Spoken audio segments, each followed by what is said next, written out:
Disons dans le BTP, là on est sur un chantier où il y a une grève au mois de novembre. Et on était nous-mêmes étonnés puisque la revendication centrale était sur les salaires. Il y a un vrai besoin, il y a une vraie difficulté à vivre, entre autres dans les métropoles, mais pas seulement.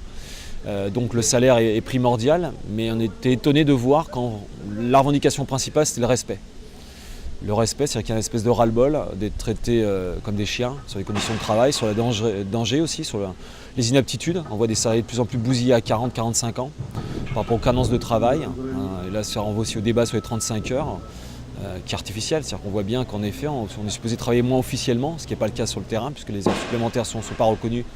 Mais en plus, donc concrètement, il y a aussi une intensification du travail. C'est-à-dire que les pauses, il n'y en a plus, on bosse à fond, à flux tendu, et on s'abîme. C'est vrai qu'on est donc dans un secteur où au niveau du salariat, il y a une forte instabilité, où les salariés font succéder des contrats à la fois, des contrats de mission en intérim, et puis donc des expériences dans des TPE qui souvent ne durent pas. On est sous-qualifié par rapport à la réalité de nos compétences et notre savoir-faire. Ça, c'est le premier problème. Et puis le deuxième problème, nos salaires sont basés sur la grille régionale des salaires du bâtiment. Qui depuis des années est pas en stagnation mais qui ne suit pas le coût de la vie.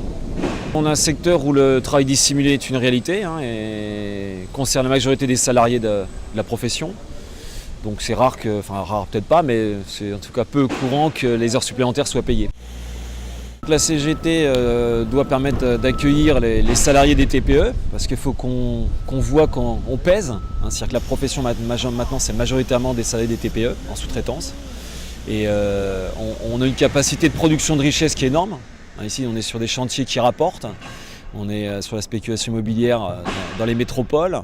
Et donc, il y a une possibilité, en effet. Les marges de profit existent pour que les salariés qui produisent ces richesses en profitent. Donc maintenant, c'est à nous à choisir. Est-ce qu'on veut se laisser faire ou est-ce qu'en effet, on veut récupérer, gagner ce que les anciens avaient su gagner dans les mêmes conditions à peu près.